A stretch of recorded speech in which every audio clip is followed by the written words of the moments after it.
Bonjour, bonjour.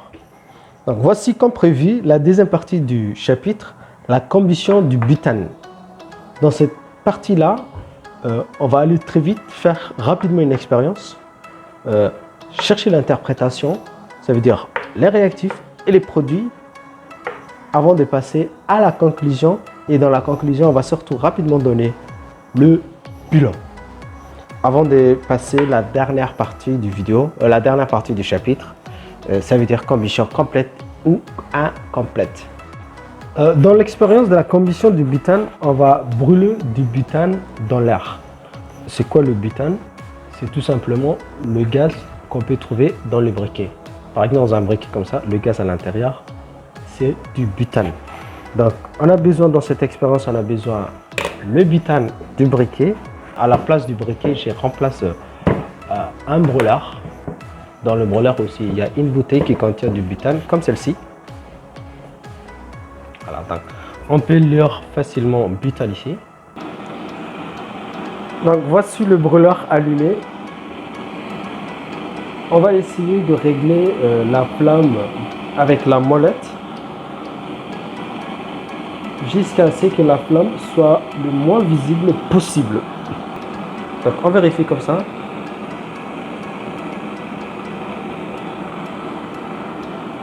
Et on voit qu'il n'y a pas de traces noires de la combustion. Donc je réessaye. Donc, on voit que la soucoupe est toujours claire. Donc on ne voit pas de traces de combustion.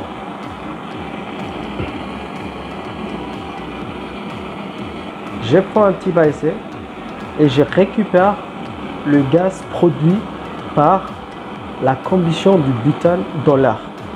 Et voilà comment on va faire.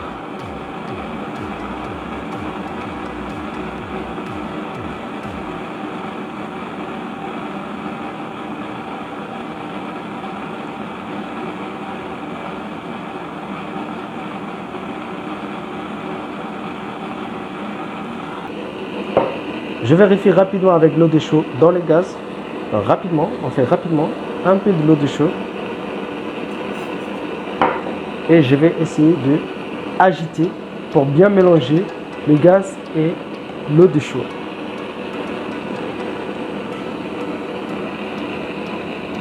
Donc, je mélange, j'agite encore jusqu'à bien mélanger pour observer un changement de couleur.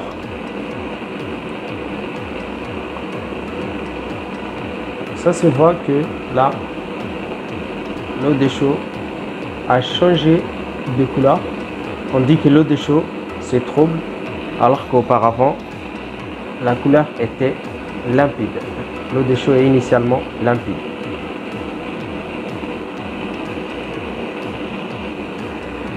Donc, je prends un verre à pied propre, sec. Donc, je place sur la flamme.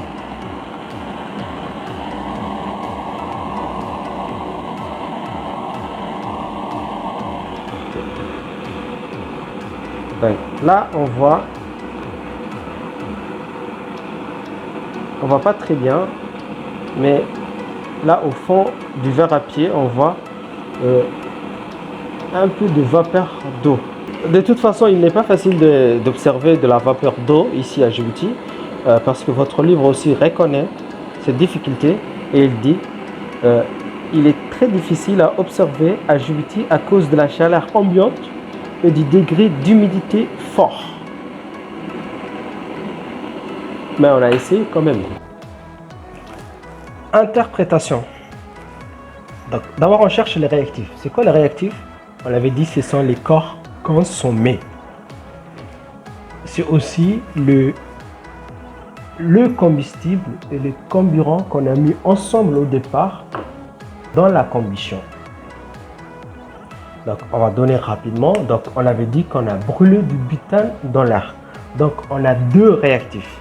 On a tout d'abord le butane.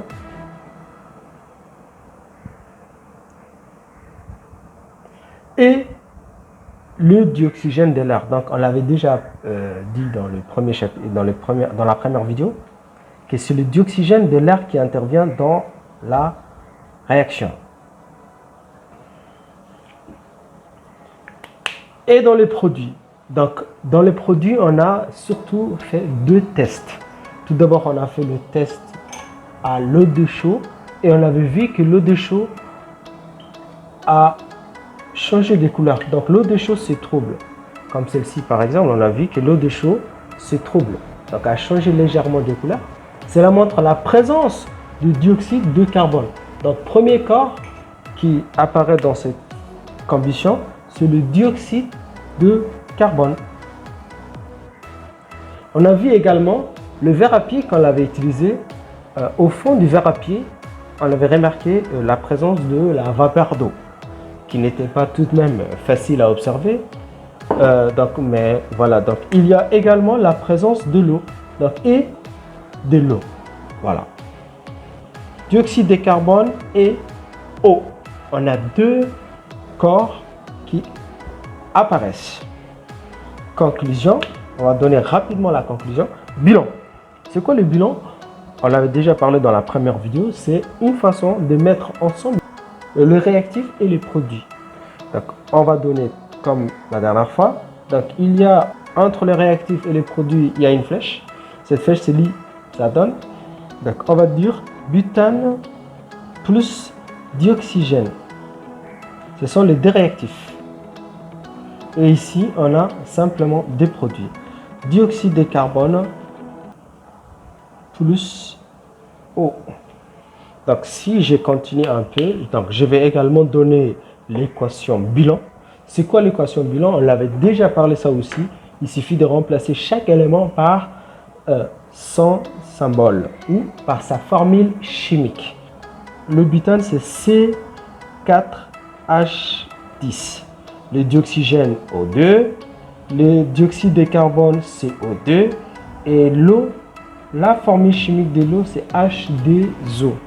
Donc, on s'arrête ici dans l'équation bilan. On ne va pas aller plus loin, parce qu'aller plus loin, ça veut dire équilibrer l'équation bilan. On ne va pas équilibrer, ce n'est pas à notre niveau encore, jusqu'à présent. L'année prochaine, on va vous demander d'équilibrer l'équation bilan. Cette année, il n'est pas question d'équilibrer l'équation bilan. Donc, on s'arrête ici. On revient une dernière fois ce qu'on a vu. Donc, qu'est-ce qu'on a fait ici? On a brûlé du butane dans l'air.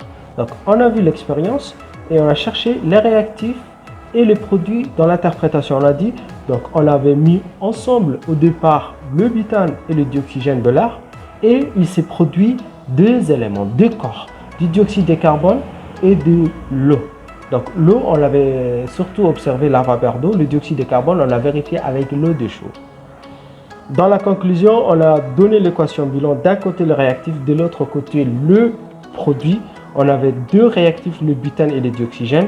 Le produit, on a observé l'apparition ou la production de 2 corps. Et ça, c'est un plus. Il n'est pas demandé en 8e, mais en 9e, on va vous demander, et surtout on va demander d'équilibrer. Donc, il n'est pas question d'équilibrer aujourd'hui. Équation bilan. Il suffit de remplacer chaque élément par sa formule chimique.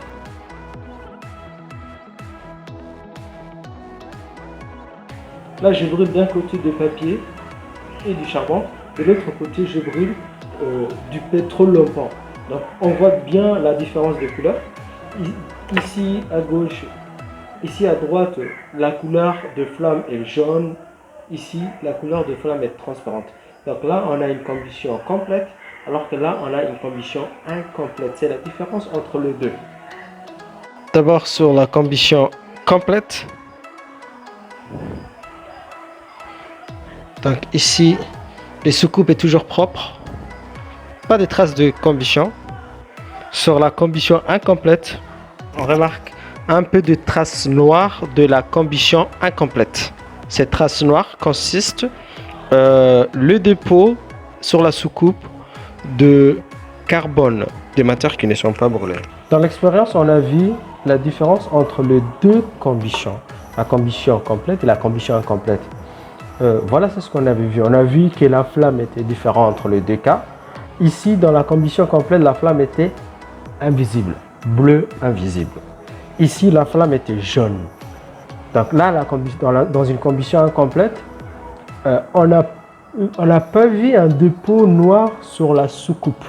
Alors que lorsque la combustion est incomplète, on a vu un dépôt noir sur la soucoupe.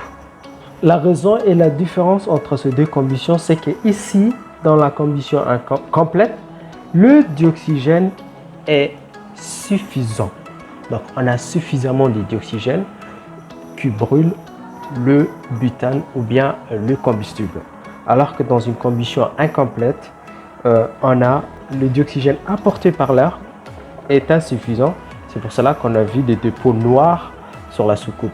Cela explique la présence des éléments carbone qui ne sont pas brûlés par manque de dioxygène. Ici, j'aimerais attirer votre attention sur la production d'un nouveau gaz lors d'une combustion incomplète. Il s'agit du monoxyde de carbone de formule chimique CO, qui est très toxique. Donc, la combustion incomplète est plus dangereuse que la combustion complète, par le fait que le monoxyde de carbone se produit dans ce type de combustion. En plus du monoxyde de carbone, il peut y avoir la production d'autres gaz toxiques comme par exemple le dioxyde de soufre en cas où on brûle du plastique. Un exemple concret de la combustion incomplète. Chez nous, souvent, dans la cuisine, on utilise le chaud à mèche et parfois il n'est pas bien réglé et il présente une grande flamme jaune et lumineuse et qui noircit l'extérieur de la marmite. Dans ce cas, il est conseillé de bien régler le réchaud à mèche et d'aérer la cuisine pour éviter d'inhaler le monoxyde de carbone et surtout apporter du nouveau dioxygène dans l'air. Dernier conseil, surtout lorsque la combustion est incomplète, est le plus dangereux, c'est la combustion complète. Et si la combustion s'est faite dans un local fermé, dans une maison fermée par exemple, il faut aérer la maison. Donc il faut ouvrir les fenêtres et la porte pour apporter de l'air. Je vous conseille de revoir plusieurs fois la vidéo. Et en cas où vous avez des questions, vous pouvez me poser sur WhatsApp dans le groupe. Et je vous souhaite bonne chance. D'ici là, portez-vous bien et restez bien confinés.